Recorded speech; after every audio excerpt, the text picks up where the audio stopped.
Welcome to your next step up the self-publishing mountain. I'm Matilda Swift, author of quintessentially British cozy mysteries.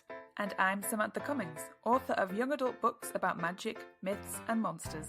I've written the books, Changed their covers, tweaked their blurbs, tried tools from a dozen ads courses. and I'm still not seeing success. Now, we're working together to plot and plan our way from barely making ends meet to pulling in a living wage.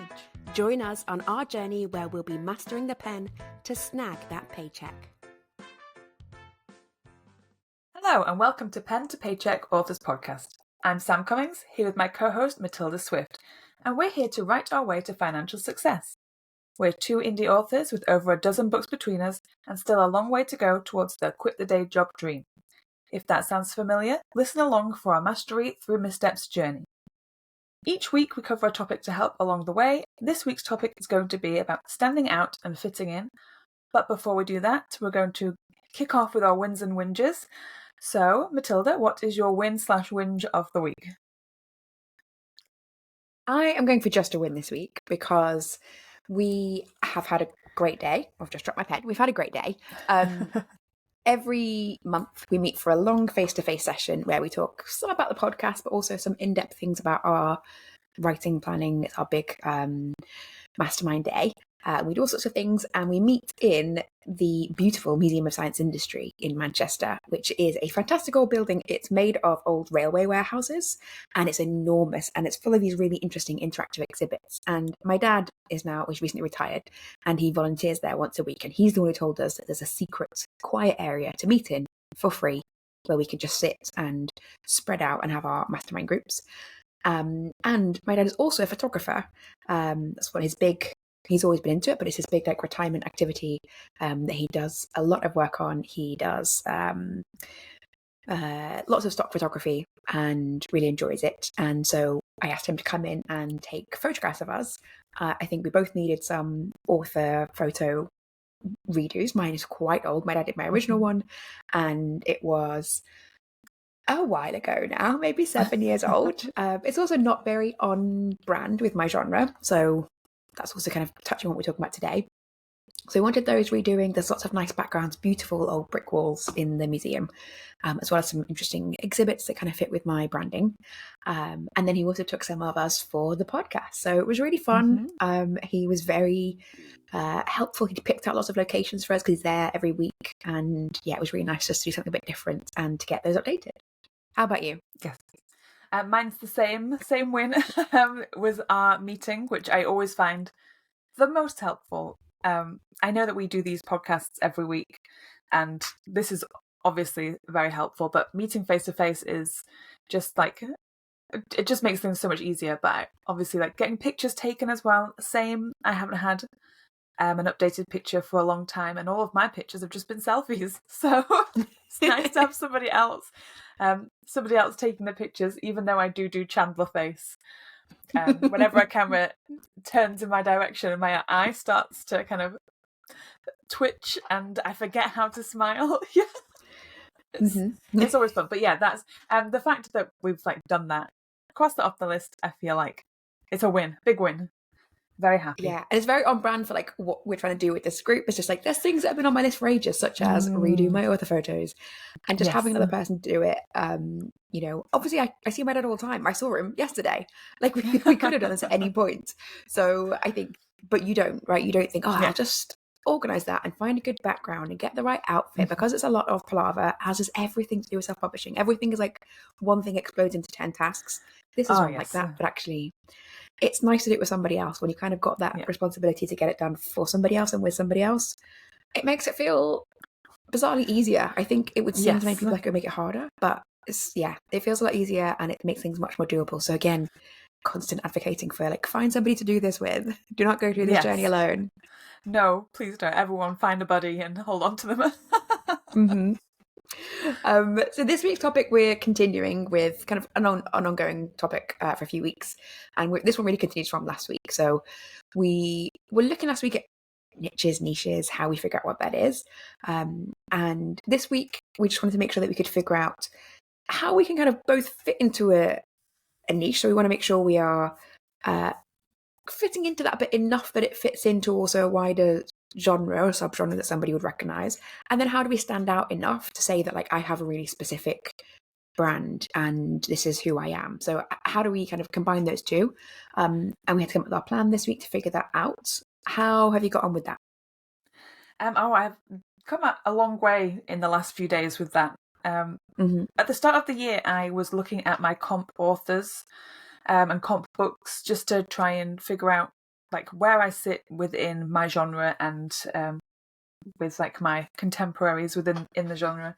And I kind of dropped that ball because it seemed like a big task and I wasn't really there mindset wise.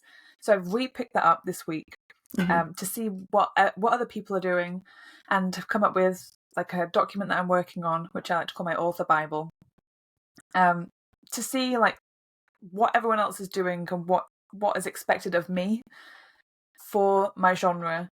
So looking at tropes that people enjoy, but also looking at things that people don't enjoy. So I have been trawling through reviews of books in my genre and looking at the negative reviews. So I'm really sorry, but everyone's negative reviews have helped me greatly. Because I think but like we talked earlier and saying like negative reviews are not objectively negative. They're not, no. And you really don't have to listen to all of them, especially like we said, it's people's opinions aren't always right. It's just their opinion. But by looking at quite a lot of them, there were a lot of trends that came out of like the good reviews and the bad reviews, which has helped me to continuously narrow down on my niche and what the expectations are for my books. So yeah, I feel like I have made a lot of headway in figuring out how to fit in by seeing like what everyone else is doing. And then with standing out, again, this kind of ties in with what we were talking about last week with niches. I was just going to say both ways now. Which is finding the things that I like and the things that I do well, and making them my like what I shout about my books. So yeah, like I've had a really successful week it really just all feels like mindset stuff still. Even though I have got a document which I've written loads of stuff in, it's more about like I've really started to understand who I'm going to be going forwards. Does that make sense? that sounds like I very feel positive. I'm very like such a floaty person. I just throw things, like I'm the person that throws spaghetti at walls and just sees what happens. But I feel like maybe I'm going to be putting spaghetti in the bowl instead. Like on purpose. That's where my spaghetti's going. Yeah. Do you feel like it's been a process, like you had to spend time throwing spaghetti at the wall to figure out how spaghetti works? Yeah, that's how I learn. So that is definitely something that I've had to do. And I know that there are some people who love to do all like, they like to get things right immediately off. Like as soon as they start, they just know what they're doing, and they are very like, not narrow-minded, what's the word? Just like really focused, and people can just do things off the bat. They're great. They know what they're doing. I'm not that sort of person. I'm such a scatterbrain. I really have to learn from doing, and sometimes you have to learn from doing wrong. And I, even though I have wasted a lot of years doing some wrong things, I do feel like those years haven't been wasted, because I wouldn't be where I am now if I hadn't gone through all that. Yeah, I do feel like there's such negative language about it, and I use it myself about myself, but saying things like, scatterbrained and wasted years, it does really feel like, because you can see some people who started or seemed to start from nothing and then became millionaires overnight, you think, okay, it's possible, and I am a hardworking, dedicated, smart person, I'm creative, I could do that, it's within my powers to do that. But I think there's no point kind of comparing yourself to somebody else. So I think when we're looking at standing out and fitting in, it's not comparing yourself to somebody else and saying, how am I going to copy their journey or their style? You're not somebody else, you can't do that. Oftentimes it's not someone's first try. Oftentimes someone has done things you can't see, and there's no way for you to know that, and there's no point comparing yourself to that. They might have a mentor that you don't know about. They might have a lot of financial resources that you don't know about. They might have a background in social media. There's absolutely no point comparing yourself to somebody else. I think all you're trying to do is make sure that you are being purposeful, deliberate, that you are kind of not, that you're not knowingly wasting time. I think it's that, right? I think that you can say, I'm working as hard as I can right now with the tools I've got. And that you happen to not have been born an expert in self-publishing is not really your fault. Yeah. And I don't, I'm not angry at the steps that I've taken to get to where I am today. Like, I feel like I appreciate every misstep as well as every like good step. That is how I learn, unfortunately. Some people would think that I've taken a long time to get to where I am, but for me, it's just the right time. Like, it's just taken the time. But maybe it's not unfortunate, I think, is what I want to say, is like, sometimes I think you can't get to a certain sort of creativity by going straight. I know that a lot of people say in 20 books, like, and I'm sure it comes from other places as well, but you hear a lot in 20 books of like, there's many ways up the mountain. Like, there isn't one right way. And it's not like the fastest way is the best way. The fastest way is just one way, and it looks the best because it looks like they have reached the summit first, but like, maybe they didn't enjoy anything about the journey, and maybe they dropped dead from exhaustion 5 minutes later. Like, that we all have a sense of what a goal is, like to climb top of the mountain or to be successful in full-time or whatever, does not mean that the people who do it the fastest are doing it the best. I think standing out and fitting in is a good discussion topic to kind of think about that in terms of it, because oftentimes, if you're wanting to be maybe too focused and straight up the mountain, you can just try and fit in, and I think that can be a bit soul destroying. You can just say, who is making big money this year? How do I do exactly what they did? To an extent that is often not creative at all. Like, you will see incredibly similar covers come out to someone very popular. You'll see similar titles. You'll see their names slightly recombined. It's like, what is the point of that? It's not theft, but it's not what we're here to do. But then I think those people are, really different to people that listen to this podcast. And I think we all would agree that is not what most people who are interested in writing are here to do. But then you can see like, oh, maybe I should do something like that because people are having success doing that copying. And you can feel that temptation. But but you want to be yourself. Like, I would rather, and I've always said this, and I think when I first said it, I didn't really mean it. And now I think I do really mean it. I would rather it took 40 years to have the success that I want, and that it felt good, and that I felt like I had earned it, and that it was exactly where I want it. And it took 1 year to have something that looked like that and wasn't real. Yes, I agree. And I think I've seen a lot of people in my writing circles this week talking about like feeling run down and demotivated and demoralized and all the bad words because their books aren't selling at the moment. And there's like this huge trend of, particularly in fantasy, the spicy fantasy books are coming out. And like one of my friends, I don't know if she is going to listen to this, so I'm sorry, I'm not airing your dirty laundry, I won't name names, but she has suggested that like maybe she makes her next book more spicy because it fits in with the trend. Because out of sheer frustration, she is like looking at other people's success and thinking like, why I deserve the same success, but like the flash in the pan that is spicy books is what might get me more sales. 100%. I think everyone's had that thought, right? Of like, it's someone's doing something similar to me and making a lot more money.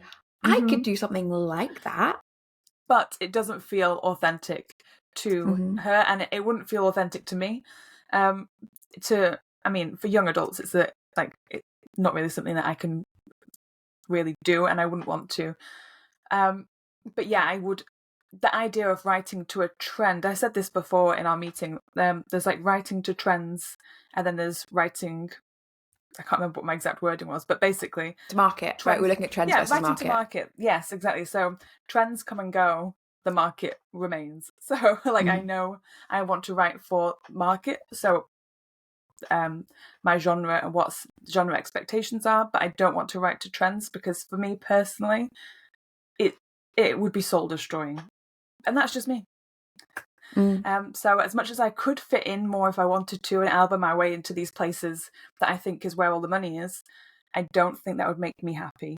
I'd rather take 40 years to stand out on my own, create my own readership and my own genre like wins, that people would look at me and be like, oh, I want to do what she's doing. I would rather that took me 40 years and to feel the satisfaction of like staying true to myself. And I think readers can see it. So I think this is what I've been thinking of with, this is what I'm thinking of in terms of standing out and fitting in is I'm thinking about a new series. I talk about this quite a bit. I'm thinking about a new series, and part of it came out of like wanting to really be more deliberate about it. So the very first series that I wrote, the Heathervale Mysteries, it was very accidentally quite to market, but not to market, just because I've read a lot of mysteries and I happen to be from England and like love small English villages. I love cake. I love crafts. I basically am a walking cozy mystery. Yeah. You don't love murder. I think a murder's around every corner. I feel like people mention this increasingly the more I write mysteries. Like, it's definitely increasing in me, but I have always been like, what could be happening? So yes, so I think I am a natural cozy mystery writer. So the very first series that I wrote, I did not think enough about it, and I think it's not to market, but it's hard to market it, which is like two different use of the word market. But by which I mean it's hard to. It's not a one-click buy. People not seeing it and thinking that's exactly what I'm looking for. People who read it give great reviews, and it's got good reviews in general. It just isn't a book that people are thinking, oh, I must look at this and like tell my friends about it straight away. And then my second series was quite similar. I was like, I think we talked about this last week. I thought, I really want to write a shorter series because quite often cozies are shorter, and also I want to be able to write more books a year and be able to move a bit faster. And I thought that would maybe be a bit like to be able to alternate those long and short as well would kind of help me mix it up a bit. And that's as far as I thought. And I did not think what's to market. So again, I would say in fact they're further from the market. They are really a cross of like cozy mystery and detective fiction, which it turns out you cannot market that. So then I thought I really, really want to write something to market, but not to trend and not to formula, like something that people will see and think I know exactly what that is and it's exactly what I'm looking for. And so to try and combat that being too cookie cutter, I spent some time thinking about my butter list, which if anyone has read the T. Taylor 7-Figure Fantasy, I think it's called, though I constantly forget the name of that because it's never quite the name that I think it is, but I'm pretty sure it's 7-Figure Fantasy. Yeah, 7-figure fiction. I think it's like 7-figure fiction for fantasy or something. There's definitely fiction in there. Who knows? You know what? It'll be in the show notes. I mean, and whatever it is, just bought it. I look at it all the time. It is not quite the title that sticks in my head because also it's not about fantasy, the genre. No, and it's not really about being 7-figure author. It's no. This is what's slightly frustrating about it. The title does not reflect what the book is. I can see why it's named that way, but which is a good lesson in titling. I can only see why it's named that way, and it makes you click on it. Right, that's great branding. It's very distinctive. Currently, the cover is like a bright yellow book, and it is. If you even just Google like butter writers Taylor, you'll probably find it because it's very well known. But it is really good at kind of distilling how to just think about what makes your book desirable, and it has a lot of romance content in there because I think romance is much easier to see what makes somebody be like yes versus no, because romance readers are incredibly specific about their tropes.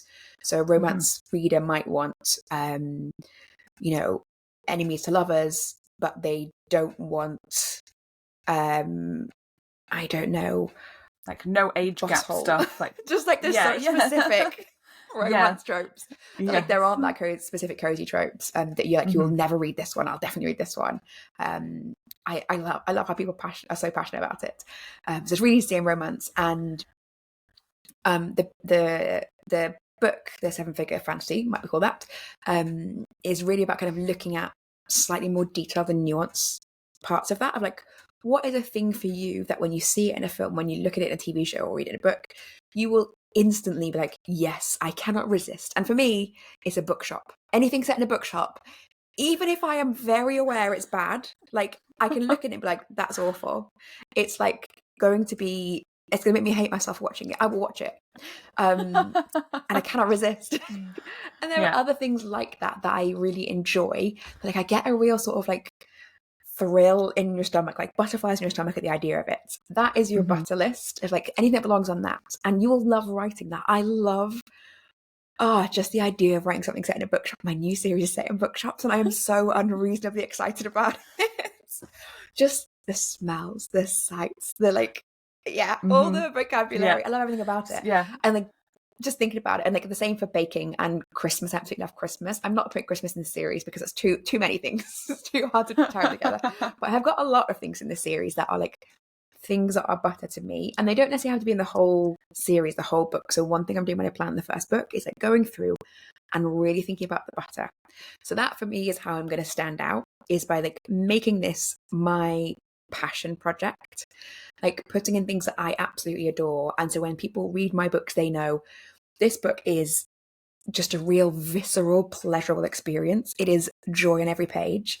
And it'll be things that are joyful to me. So there will be kind of things that belong to my branding. So things like there will be a small English village. There will be lots of cake. Those are things that you get in all my books. There will be a slightly sassy best friend, or maybe a very sassy best friend, which I love. There will be, some like curvy women with great dress sense, like things that I love that you get in all my books. I want to just really make sure I'm foregrounding those. So that is how I'm going to stand out. Those things can all belong in a cozy mystery. Many of them are common in cozy mysteries. Some of them have a slight slant on that I really love. But I'm going to fit it in by saying, okay, I've got an enormously long butter list. I'm looking at some comp authors.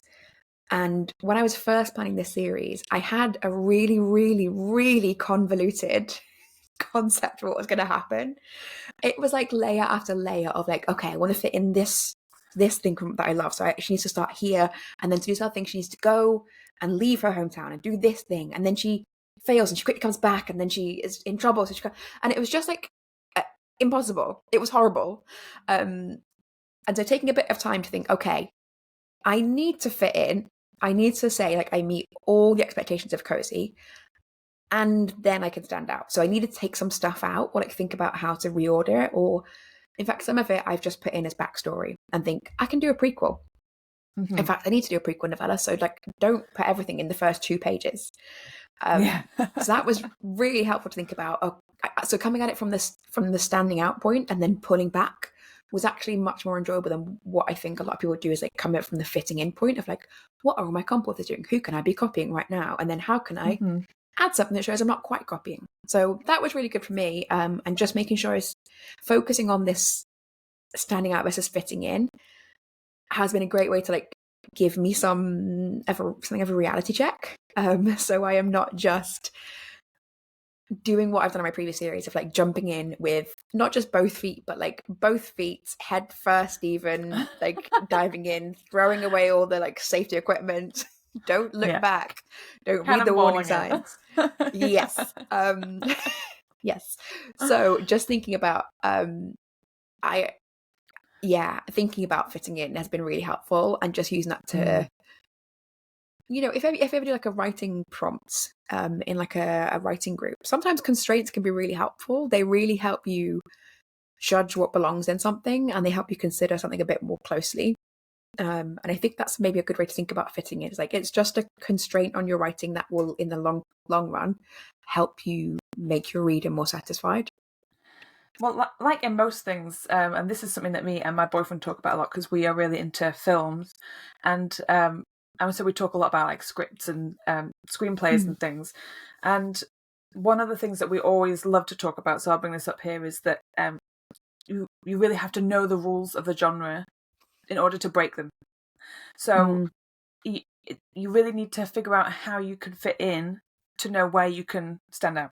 Like you have to have that balance, because Like, otherwise, if you don't know what your constraints are, like, you can't work with it. You have to try and figure out how you're going to flow into and move around within it. Mm. Yeah, That it's makes interesting. any sense I at just had a all. friend. It definitely does. Yeah, I just had a friend. So I watched Saltburn recently and really love Saltburn, and it really captured an experience because I am very much the same age and have a similar educational background as the writer of it. So I also went to Cambridge around the same time as her, and I had another friend who did the same, and we were both very much the let's say the main character of the story, of like the person who comes from a not fancy posh school background, does not live in a mansion, and goes and is kind of like has your eyes open in a way which is both good and bad. So I really wanted him to watch it to kind of see the experience. But he's very into like dissecting things and understanding narrative and stuff. There's really interesting talking about it, but he's not a writer. So we were both saying kind of both love Saltburn. Really loved it because it's so capturing an experience we both have. We both have had.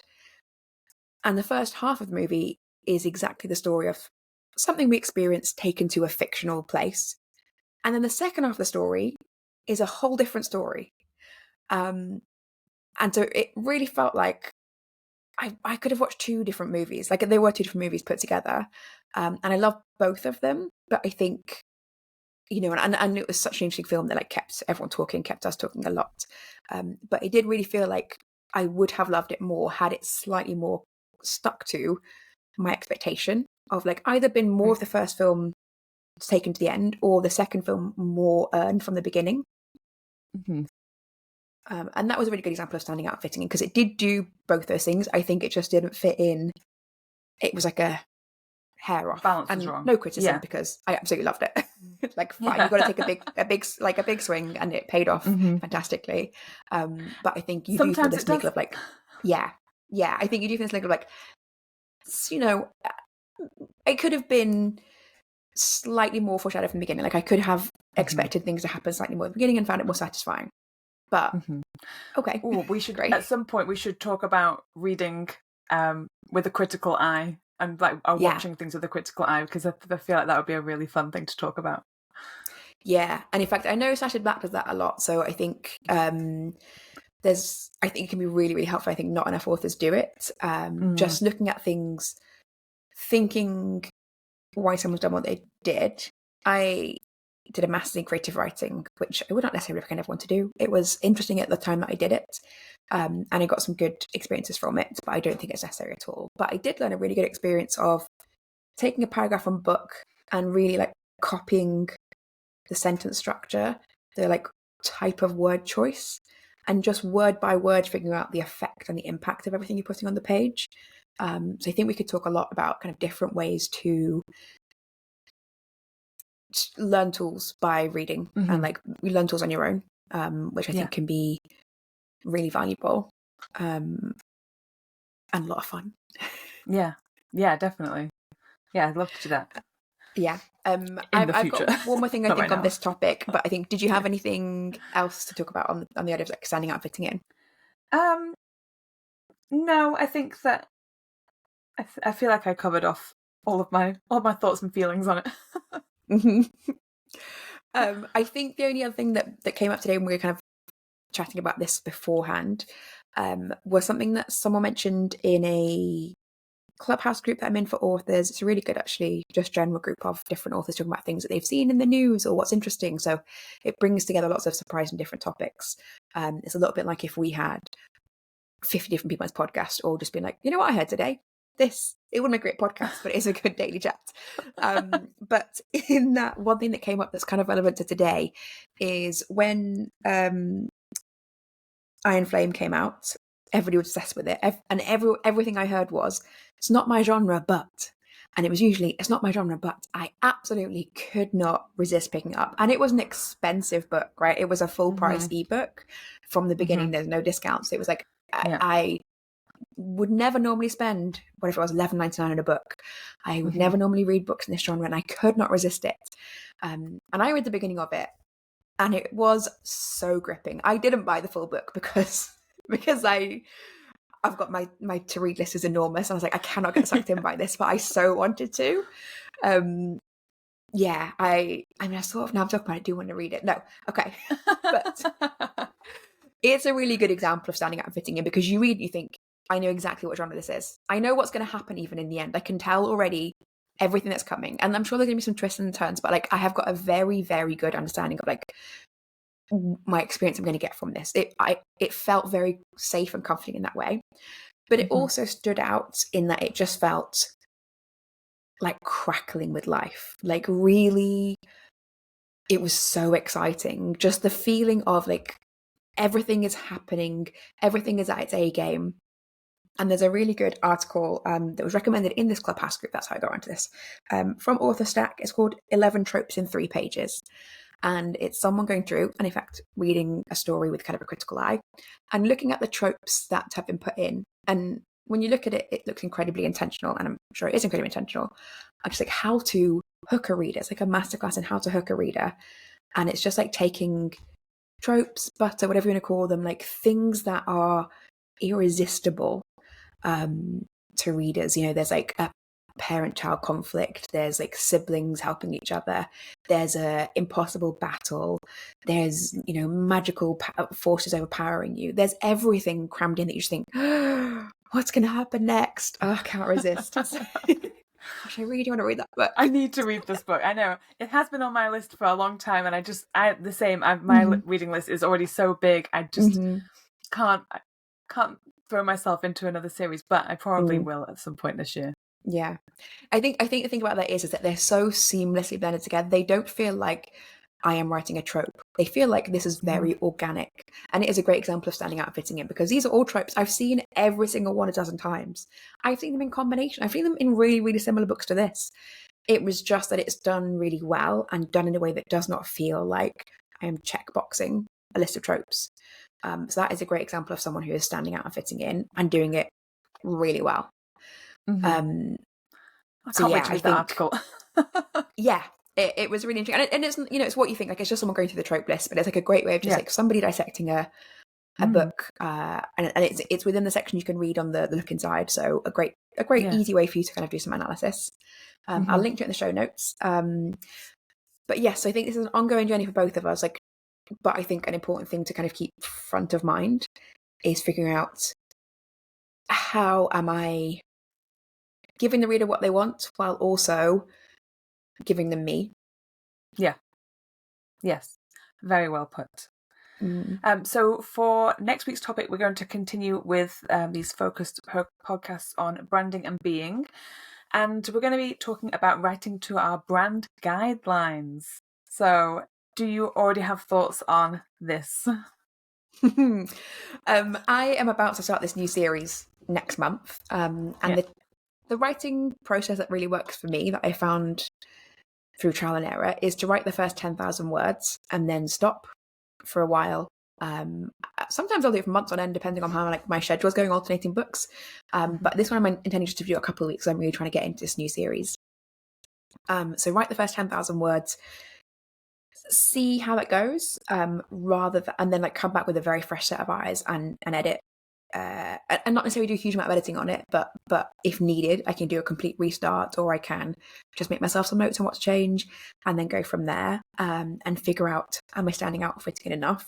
So before then, I really want to make sure that I've got an incredibly clear set of notes on what I'm going to put in terms of the butter, and make sure that I know that my butter fits to my branding. So I think brand guidelines for me feels a little bit strict in terms of, you know, like I as part of my day job, I work in publishing, and we have like style guides, writing guides, and those are really, really strict of like which spellings you can use.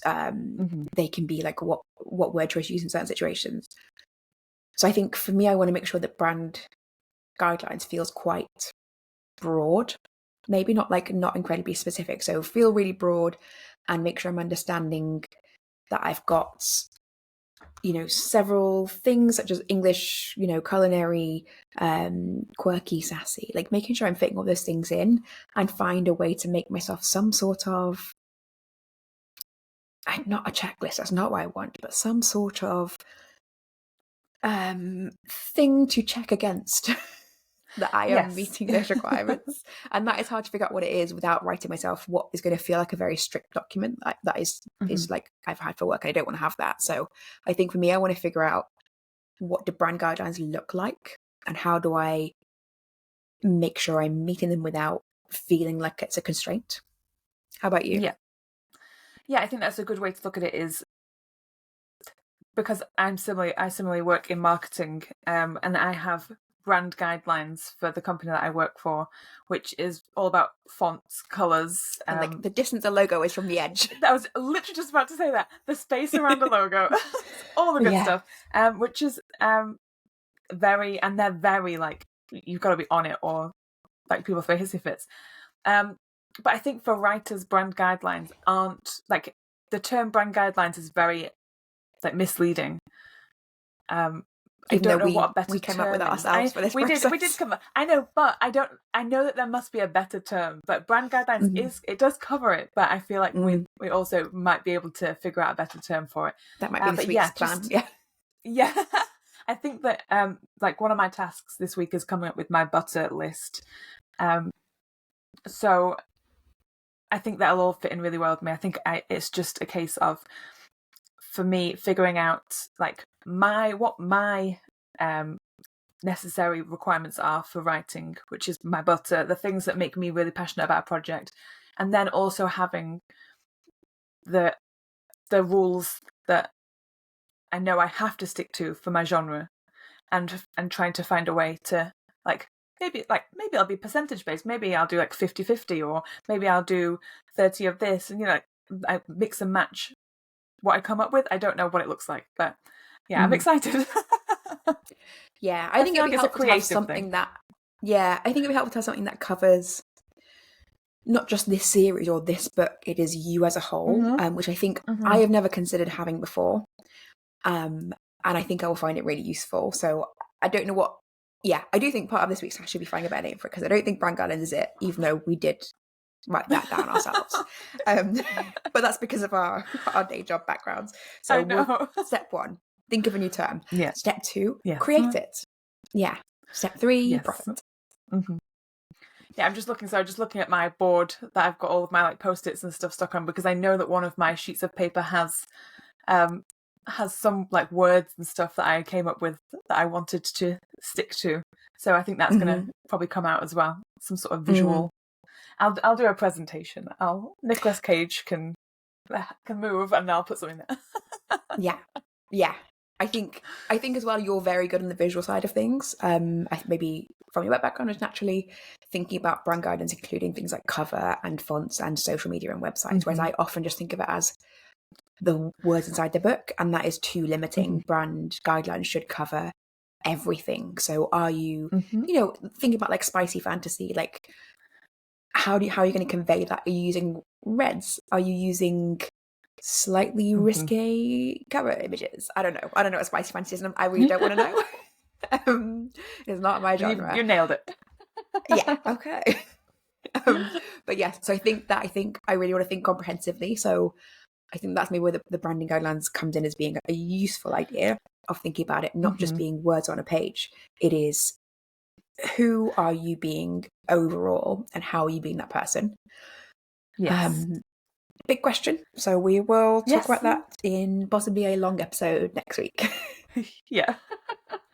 Yes. Well, thank you very much for listening, everybody, and thank you for joining me, Matilda, and we'll see everyone next week.